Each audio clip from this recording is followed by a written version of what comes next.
Does it ever feel like no matter how much rest you get, your energy is always depleted? The problem isn't really your routine. The problem is the social weeds that are in your circle of friends, and they're stealing your vital resources. Pruning isn't cruelty, it's necessary maintenance. You have to learn how to identify these invaders, these social invaders, the invasive species, how to prune them so that you can actually flourish. By the way, my mission today is to try to locate and visit something called the Chapel Trail Nature Center. I had never heard of it before, but my youngest son went to go visit it. He likes all kinds of outdoor stuff. He really is into fishing a lot, canoeing and hiking, and he's really into a lot of that cool stuff. So he told me about this place, and I'm gonna go see if I can find it and explore it and see what it's like. So that's my mission today. That's the goal. Hopefully we succeed. I do have a little map here. You guys ever draw little hand-drawn maps to a place and use that to navigate to something instead of using your phone? You know, the problem with these kind of maps is you don't have a little dot on it that tells you where you are. But I don't know, there's something that just pleases me about having a hand-drawn map. You know, I looked at a regular map and drew it, kind of copied it. But I'm gonna go see if I can find this Chapel Trail Nature Center down in Pembroke Pines, pretty close to Hollywood, Florida. So I'm bringing you along on that. But I really want to talk to you about pruning the toxic ones from your life. It's not easy. It's almost not nice. But it might be necessary.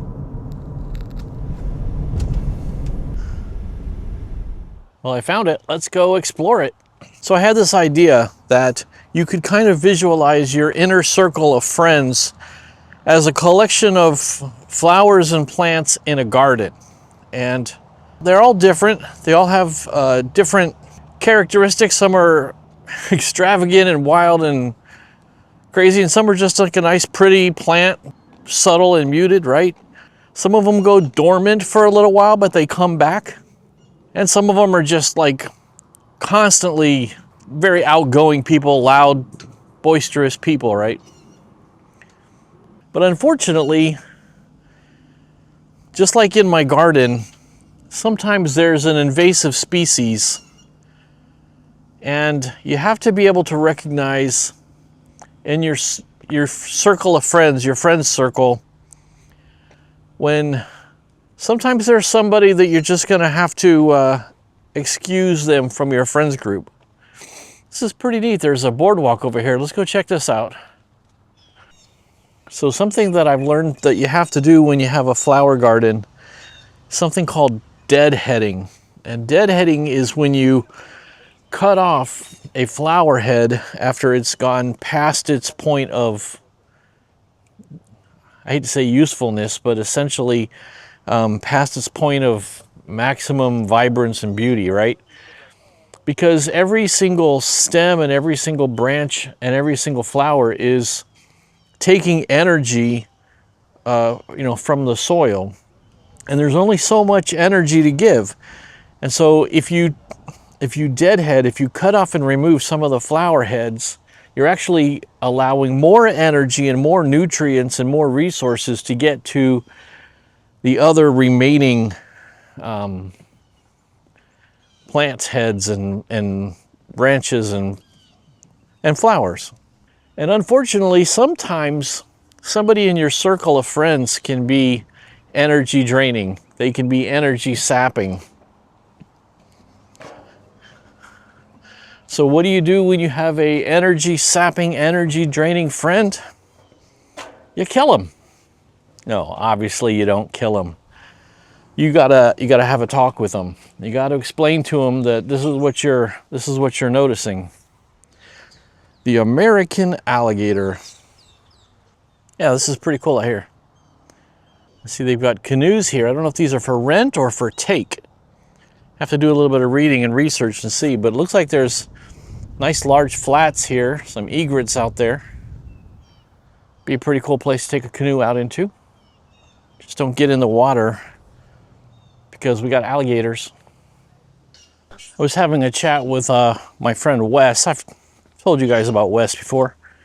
We were talking about the importance of removing drama in your life and how I've worked for the past 5 years or so to try and remove drama, overly dramatic situations, but more so overly dramatic people, and just not tolerate drama, unnecessary drama in my life. It's, you know, there's good times and there's bad times. There's automotive breakdowns, there's medical issues, there's losing a friend, people passing away, stuff like that. There's bad times, but they're compounded when you're having to put up with somebody's drama. That makes it so much worse. So one of the big problems you can run into with these emotionally draining, drama queen, toxic people is that they drain your bandwidth.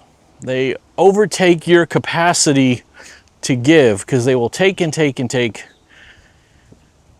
And you know, the video that I made most recently, my last video, right, was about 2 videos ago, was about boundaries. I want to encourage you to go back and watch that video on boundaries if you didn't see that one, because this kind of ties into that.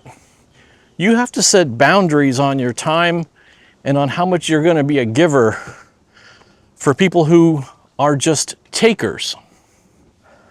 It's unfortunate that the people who granted need the most help, you know, the help that you can give, the encouragement, the time, the resources that you can give, they're going to get less from you when there's a toxic, drama queen, resource stealer person selfishly demanding more and more of your time, your resources, your ability to give. Yeah, I'm gonna have to say this is a win. This is highly recommended. I'm gonna have to tell my son. He was definitely right about this place. This is a win. Man, that water is crystal clear. So one thing that can happen with you know, toxic, overly demanding people is they can make you start to feel like you're the victim. You can't be the victim in this relationship or situation. You have to think of yourself as the responsible gardener. You're the responsible steward of your time, your energy, how much you have to give. And you have to, what's the word I'm thinking of? You have to responsibly budget the resources that you'd have to give, your generosity, your time, your encouragement. Because you'll think that you've got all this time that you can give people and all this resources you can hand out to people, and next thing you know, you're going to be out. You're going to be all out. And you're not going to have something to give when you come up against somebody who's actually needy. You know, I don't mean needy in the bad way. I mean somebody who really needs you. And you have something that you could give them. You have the ability to help them. Or when you run into somebody that you can actually help, you want to be able to help them, don't you? You don't want to be in a situation where you have no, you have nothing left, an empty gas tank to give, right?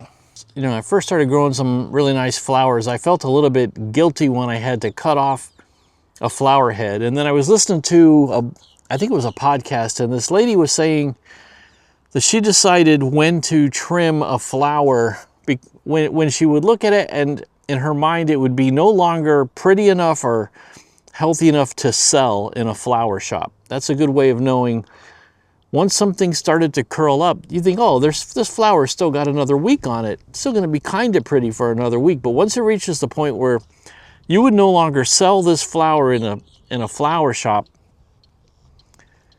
well, then it's time to deadhead it, because you've got some buds and some blooms that are on their way, and you want to give them the energy so they can be bigger and more beautiful.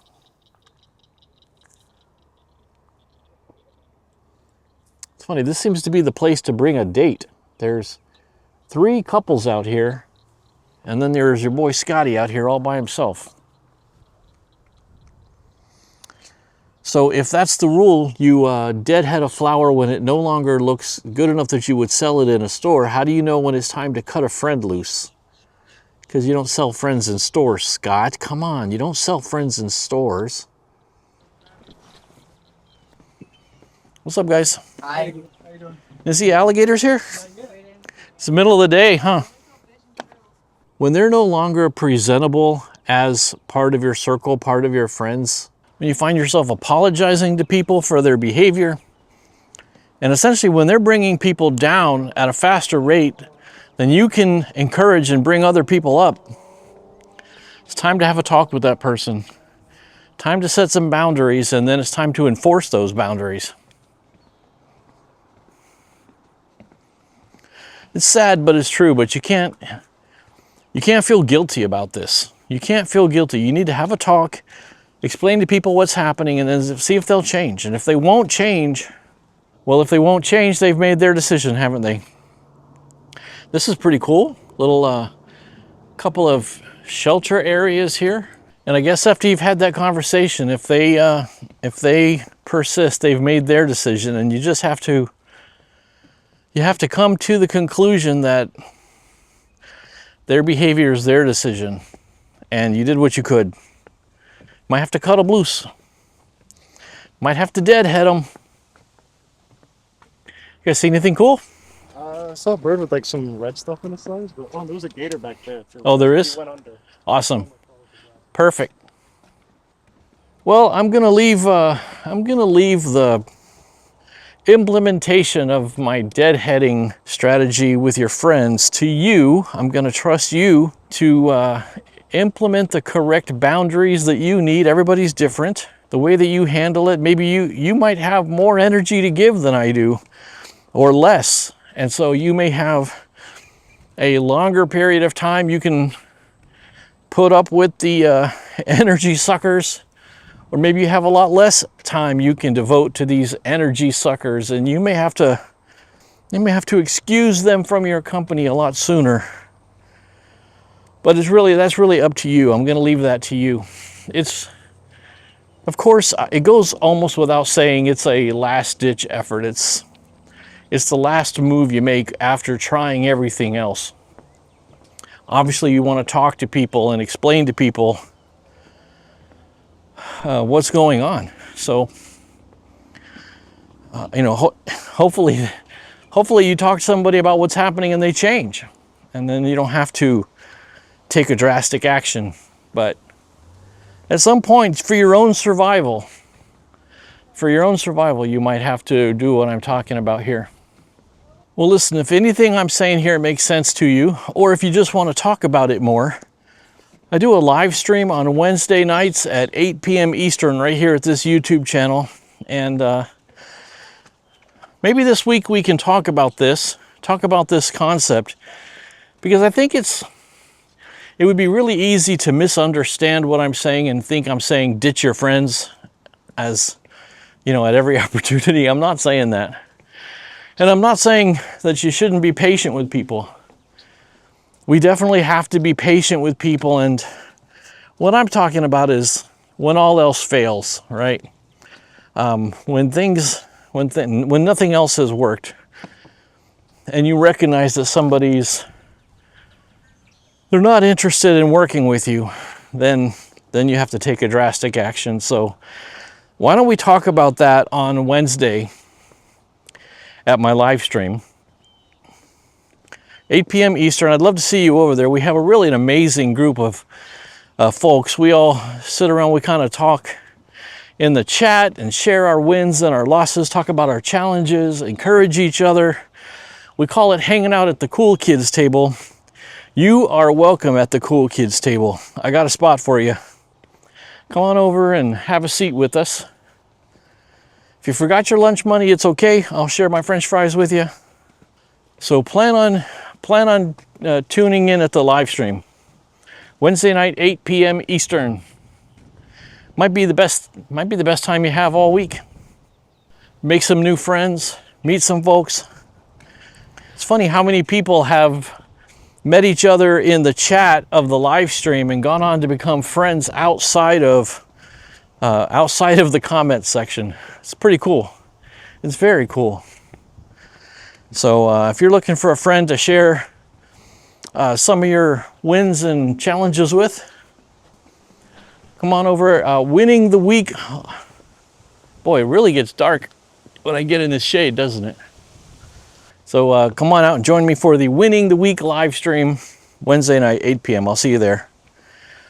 Other than that, this nature preserve, outstanding. The Chapel Trail Nature Preserve. I don't know what Chapel Trail refers to, but there's a Chapel Trail church, there's a Chapel Trail park nearby. There must have been a trail here, you know, 100 years ago when the first early settlers came. Maybe there was a trail that led to a chapel. It's kind of funny to think about where these names come from.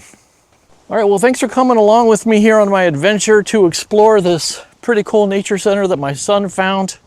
I'm gonna have to let him know that he was right about this one. And thank you for coming in and let me sort of talk out these ideas of deadheading the energy suckers in my life. This is more for my benefit than it is for yours. This is one of those things that sometimes I just need to talk it out, chew on it, and process it for myself. And you just get to come along for the ride. I'm kind of interested in what the comment section on this one's going to be like. I have a feeling there may be a little bit of misunderstanding. I hope you guys are hearing my heart on this. But there might be some pushback on this one, and if there is, I want to hear it. If you think I'm off base, or you think, nah, Scott, not this time, I want to hear about it in the comments. I want to hear what you have to say about it this time. So, from Chapel Trail Nature Preserve in Pembroke Pines, this is your friend Scotty signing off. Let me know what you think down in the comments, and I'll see you in the next video. And don't do anything I wouldn't do.